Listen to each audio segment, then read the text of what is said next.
പ്രിയപ്പെട്ട കൂട്ടുകാരെ, ഒരു ട്രാവൽ വ്ലോഗ് ചെയ്യണമെന്ന് ആഗ്രഹിക്കുന്നു.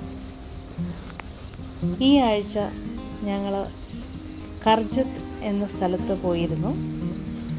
ഞാൻ താമസിക്കുന്ന ഖാർഗർ എന്ന് പറഞ്ഞ നവി മുംബൈയിലെ ഖാർഗർ എന്ന സ്ഥലത്ത് നിന്ന് ഏകദേശം 2 മണിക്കൂർ യാത്ര ചെയ്ത് കഴിഞ്ഞാൽ കർജത്തിലെത്താം.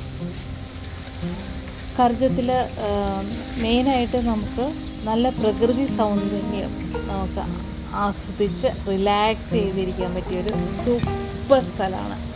എസ്പെഷ്യലി മൺസൂൺ സമയത്ത്, മഴക്കാലത്ത് അതൊരു കണ്ടു കഴിഞ്ഞാൽ വളരെ സ്വർഗം പോലെ ഇരിക്കും, സ്വർഗം. ഇപ്പം ഞാൻ താമസിക്കുന്ന ഖാർഗറും വളരെ മനോഹരമായ സ്ഥലമാണ് കേട്ടോ.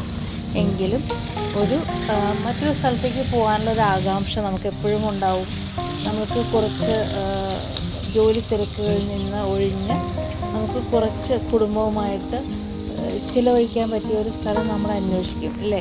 അപ്പോൾ എനിക്ക് എപ്പോഴും എങ്ങനെയാ വെച്ചാൽ ട്രാവൽ ചെയ്യുമ്പോൾ അധികം റിസ്ക് ഇല്ലാത്ത വഴിയിൽ കൂടെ എനിക്ക് പോയി സമാധാനമായിട്ട് ഞാൻ എവിടെയാണോ താമസിക്കുന്നത് അവിടെ ഇരുന്നു കൊണ്ട് എത്രമാത്രം പ്രകൃതി ആസ്വദിക്കാൻ പറ്റുമെങ്കിൽ അത് ആസ്വദിക്കണം.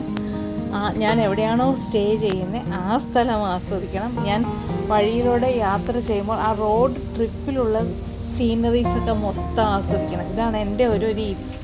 അതുകൊണ്ട് തന്നെ എനിക്ക് ഒത്തിരി മണിക്കൂറുകളോളം യാത്ര ചെയ്യണമെന്ന് എനിക്ക് യാതൊരുവിധ നിർബന്ധവുമില്ല.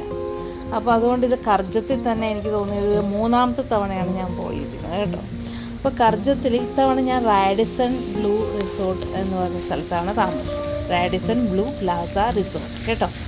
ആ വിശേഷങ്ങൾ ഞാൻ അടുത്ത വീഡിയോയിൽ ഞാൻ അപ്ലോഡ് ചെയ്യുന്നുണ്ട്. അപ്പോൾ ഇന്ന് ഞാൻ പോയ വഴിമധ്യേ കണ്ട ഒരു പുഴയോരം, നല്ല ഭംഗിയുള്ള പുഴയോരം.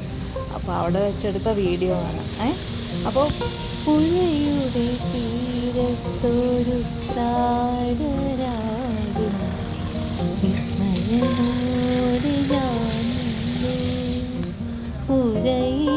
പുഴയിലൊരാകാശം കണ്ടു, മേലെ പാൽപൊന്തു, അങ്ങനെ ഒരു പാട്ടില്ലേ, ലളിതഗാനം.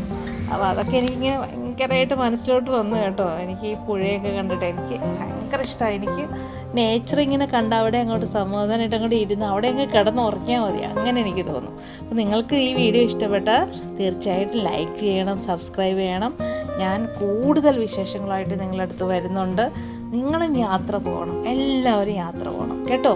അതുപോലെ എന്നും കുടുംബത്തോടൊപ്പം സന്തോഷവും സമാധാനത്തുമായിട്ട് ഇരിക്കാൻ നിങ്ങൾ ഓരോരുത്തർക്കും സാധിക്കട്ടെ എന്ന് ഞാൻ ആത്മാർത്ഥമായി പ്രാർത്ഥിക്കുന്നു. അപ്പോൾ ചിങ്ങം 1 എന്ന് ചിങ്ങം 2 ആയി അല്ലേ.